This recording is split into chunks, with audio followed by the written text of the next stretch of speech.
My name is Wooly, Talos, Talos. Okay. I've been down for 33 years.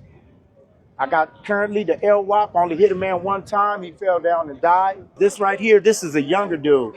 And I'm talking about he's a baby in here. Yeah. And I've clinged to him. And I've grown to know him.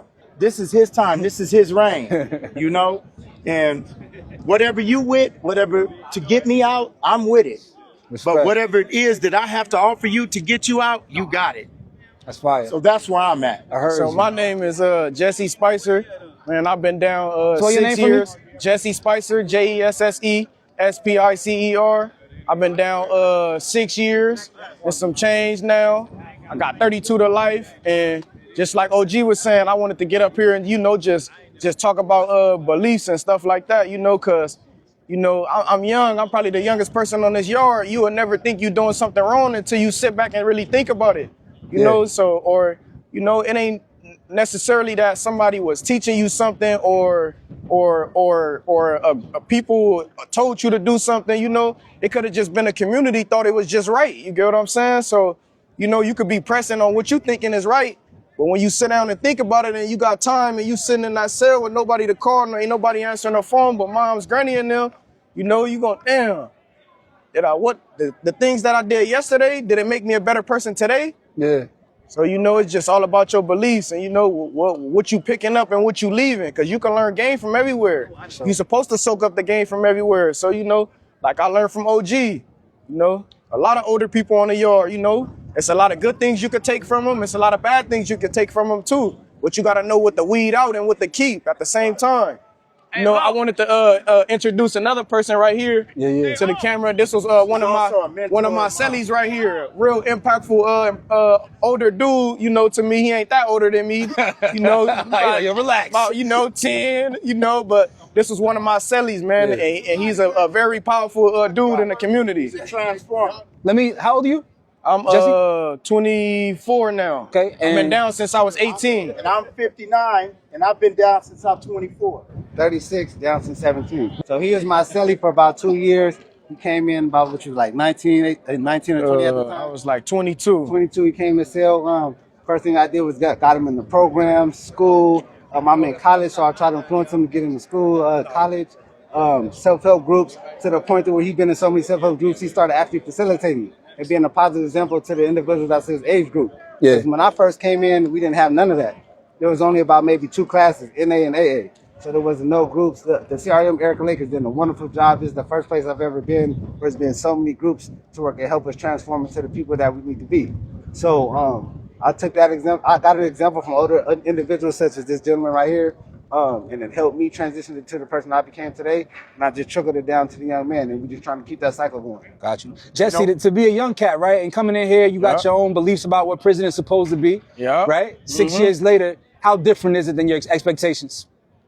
Man, it was, you could think it's something, like, man, you hear all the stories, yo, you hit the yard, it's like, damn, it's crazy, the stories is true, you might do see somebody die, you might do see that your first day on the yard, but as long as you know how to mind your own business and stay out of other people's business, then you're gonna be all right. It don't matter what race or where you from. Okay. You getting ready to say something? Yeah. It's a lot going on the street right now, and we very diverse people. Do me a favor, you kind of got to speak towards him because he got the microphone on his... Yeah, it's a lot going on the streets, and I want to touch something, like we see death in here every day, and unfortunately, some of us don't know how to be receptive to it. Some attract the culture to continue the death, but you know what? To everybody in here, to you, to the dudes that I'm around, death, destruction, right, is just not the path. If I could have known that 20 years ago, I wouldn't be standing here right now today.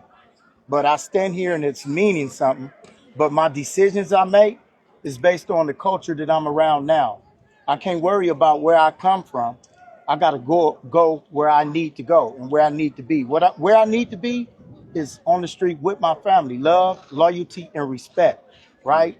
But I also need to be here for my culture because it's a dying culture. if we don't step in. Okay. You know, it's an at-risk culture if we don't take knowledge and take a view of what they're doing and try to intervene. You know, we need to stop what's going on the street. In here, you need to come in. We need to give what we have to them out there. It's very hard, but we feel it. Yeah. You know, stop the bloodshed. Let's come together. Black, brown, we can do it, you know, but we need more funding. We need more education. We need more mental health services.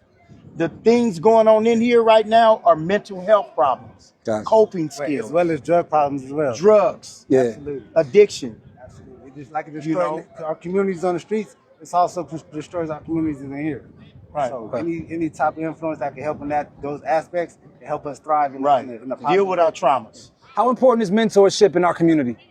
Man, that's real. We making it. I feel like that's real impactful because, well, I can speak for the younger generation and probably the people that's younger than me, because I'm definitely ain't finna listen to nobody that I feel like don't got the credentials that should be talking. You get what I'm saying? So with that being said, I feel like the people that's gonna become and be the mentors in our communities are gonna have to be the people that been through traumatic things. Okay. To understand him. Yeah. That's what he's saying. But all right, Jesse, is interesting, right? Because I'm watching you and you surrounded by these grown older men. Yeah, I done got game from a lot of Yeah. people that keep on coming in and out the camera. That's why you see me Yeah, up here. You gonna yeah. see a lot of people coming and keep coming out. Yeah, so What do you think it is about you? Obviously, you special. Before we even got on camera, I saw you over there in the yard. I was like, oh, he got a different kind of essence about him. Yeah. So what do you know now about yourself that you did not know 6 years ago? and New people. see, well, I was a real like stick to myself, stick to people in my community type of person. So I ain't really deal with a lot of people, so I ain't get to really see what they seen from their point of views. You get what I'm saying? Or like I would have never talked to somebody like you, even in this event here. So now that I'm able to communicate, I was always able to talk, and I ain't never had no problem with that. But I didn't like talking to people. So the more I got to talking to people, I could get a better understanding of everybody's point of view. So now that helped me understand myself way better than I ever could. I can speak to something that he's saying. He actually gave a face to the youth on his yard in these type of environments, because when he was my celly, like the talks that we had, the deep understanding that he has, it allowed him to grow. So basically, he needed the seeds and the watering that he already had from his experience, then for the community to pour water into the seeds that he already had within him. Yeah. Right. And that manifested the skills and the potential that he already possessed. He just needs somebody to bring it out of him. And it was a blessing that he landed on the yard with individuals who's already been through their journeys, that continuing on their journeys to transition into better men, to take this young man and give him a voice and a face for the rest of the youth. Now, how do we get that outside? How do we make sure that a young brother like this, 18 years old, doesn't get sentenced to 30 to life? Like, how do we make sure that happens in our communities? Can I speak on that? Yeah, My for name is sure. Tamar Do me a York. favor. You got okay. the shade is The all in your lighting. face. I want to make sure you shine, brother. Give me you shining because you got the ball. yeah. So give me give me your first and last name and spell it for me. My name is Tamar Yarbrough, Thamar. Last name Yarbrough, Yarbrough. Love you too, bro. Just speaking towards that, we don't want this to be the outcome. You know, like the brother's so young with so much life in him left to live and give. We just got to start by coming together and having these conversations that we having right here outside of there. You know, mentorship is important. Leadership is important out there. Not being judgmental of each other and embracing ourselves. And each one of us as a whole, we all matter. Everybody matter, man. And I'm glad to see him transform into who he is right now versus what I seen when he came in so young, and he done so much growing, you know. But it's a beautiful thing to see. But I want to see it out there, you know, because there's so much going on in the world out there right now, and so many of us is young and messed up out there right now, you know. And we got beautiful minds on our shoulders, you know. We just got to learn to use it the correct way. And I want to thank Erica Lake for bringing us to this yard and opening up these doors for us to share this type of energy, because I've been here since 2012 on the GP population, And I seen when it's hostile. I've seen when we couldn't even have no cameras out here, none of that, you know. And to see it right now is beautiful, you know. It inspired me to keep pushing and go to classes and communicate properly with my family, with my wife, with my daughters, and be hopeful, you know, for the future, because I'm not perfect, you know, but I know I could be worked on, and I know I mean something. I know I'm of value. And man, all y'all here, I love y'all, man. Family, I love y'all. That's dope. That's dope. We done. Yeah, we. We gotta go.